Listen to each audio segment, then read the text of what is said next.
Maria, Que é? tu sabe jogar futebol? Ô, só pode, eu sou a melhor do time. O time que tu joga é duro? É. Como é que tu aguenta toda entrada dura por trás? Rapaz, tem que ter muita coragem, viu? Tu não fica machucada, não? Não.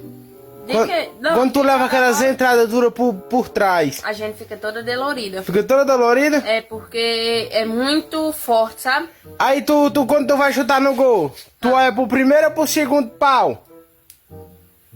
Eu olho pro primeiro pau.